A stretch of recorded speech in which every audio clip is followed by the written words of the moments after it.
नमस्कार दोस्तों, मैं दुर्गेश कुमार आज आप लोगों के सामने एक छोटी सी कहानी लेकर आया हूँ। आप इसे सुनिए और ढेर सारा प्यार दीजिए। रक्षा कवच। रीमा आंटी का घर हमारे घर से थोड़ी ही दूर था। उनका और हमारा व्यवहार ऐसा था जैसे हम अलग अलग नहीं, एक ही घर के सारे सदस्य हो, बस मकान अलग अलग हैं। अंकल जी को गुजरे बरसों हो गए थे। आंटी के दो बेटे थे। उन्होंने दोनों को बहुत अच्छे संस्कार दिए थे। अपने दम पर उन्होंने बड़े बेटे नरेश को वकील और छोटे बेटे निशांत को सिविल इंजीनियर बनाया था। वह दोनों भी अपनी माँ के लिए जान देने को तैयार रहते थे। रीमा आंटी के मन में हमेशा यह डर बना रहता था कि निशांत को कोई उनसे छीन रहा है। अक्सर वह बहुत खराब सपने देखा करती थी जिसमें ऐसा लगता था कोई साया निशांत को अपने पास बुला रहा है। सपनों से वह बहुत डर जाती थी, इसलिए वह आए दिन हवन पूजा पाठ करवाती रहती थी और घर में शांति का माहौल बनाए रखती थी। अच्छी सी लड़की देखकर उन्होंने नरेश की शादी कर दी। नरेश अपनी गृहस्थी में बहुत खुश था। उनकी बहू भी बहुत अच्छी थी।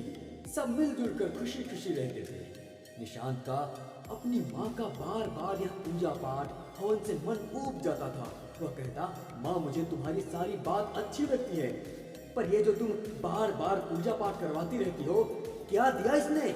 हमारे सर से पिता का साया भी नहीं रहने दिया। माँ बड़े शांत स्वभाव से कहती, सब खत्म होने पर भी सब कुछ करने की हिम्मत मुझे इसी पूजा पाठ ने दिया है। हर मुसीबत से पार निकालने वाले वह ईश्वर ही हैं। इतने प्यारे दो बेटे मुझे दिए, यह ईश्वर पर मेरा आस्था ही तो है। जो एक हाथ से छीन लिया उसके बदले मुझे दूसरी खुशी तो दी है। आजकल कितने ही नालायक बेटे हैं जो माँ को पूछते तक नहीं। तुम लोग तो मेरा कितना ध्यान रखते हो।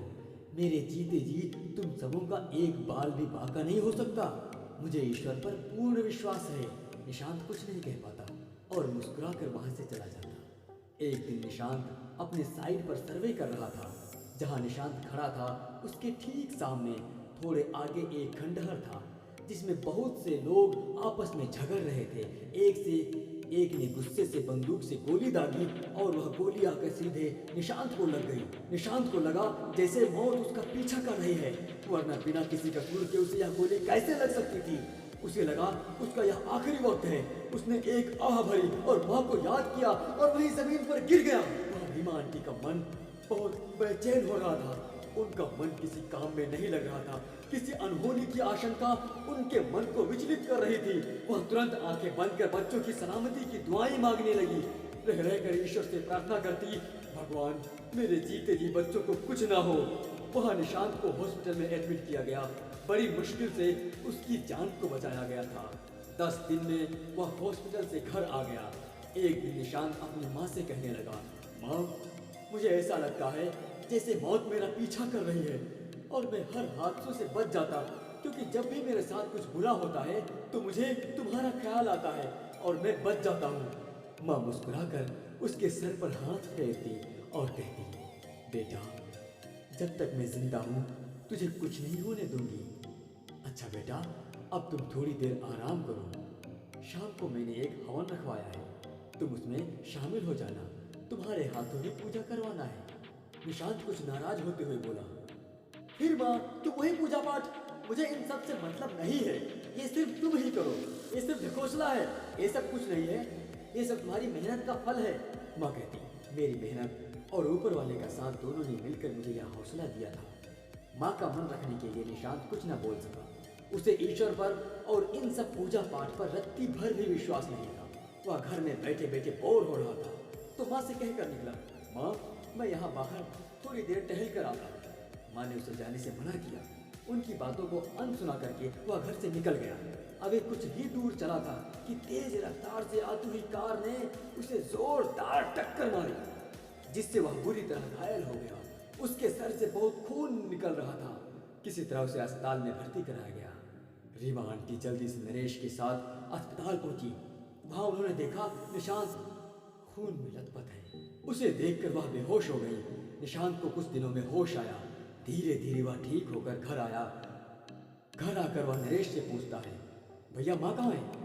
नरेश आंखों में आंसू भरकर कहता है, जब तुम्हारा एक्सीडेंट हुआ था माँ तुम्हें अस्पताल देखने गई, उसी दिन उनका देहांत हो गया। यह सुनकर निशांत को जोरदार धक्का पहुंचता है और वह लड़खड़ा कर गिर पड़ता है।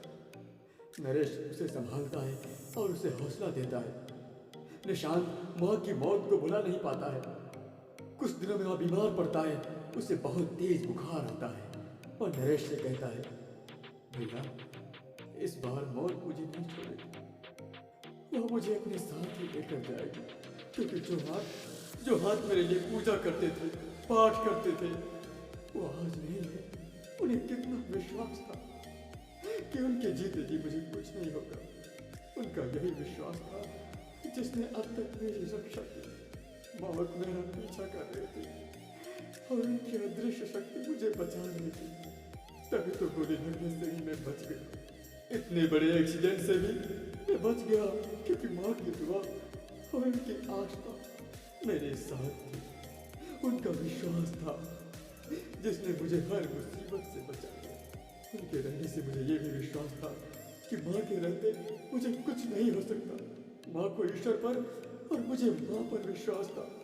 आज मेरा वह रक्षा कवच टूट गया और अब मैं इस मामूली से बुखार से भी बच नहीं सकता। ये बात कहते कहते निशांत के प्राण पखेरु उड़ गए और वो मर गया। तो दोस्तों, इस कहानी से हमें यही शिक्षा मिलती है कि हो रहो इस दुनिया में एक ऐसी अदृश्य शक्ति है जिसने पूरे विश्व को अपने हाथ में संभाल के रखा है। यदि हम अपनी पूरी आस्था, पूरी भक्ति उनके ऊपर समर्पित करते हैं तो वो शक्ति चारों तरफ से हमारी रक्षा करती है और हमारे ऊपर आने वाले सभी कष्टों को दूर करती है।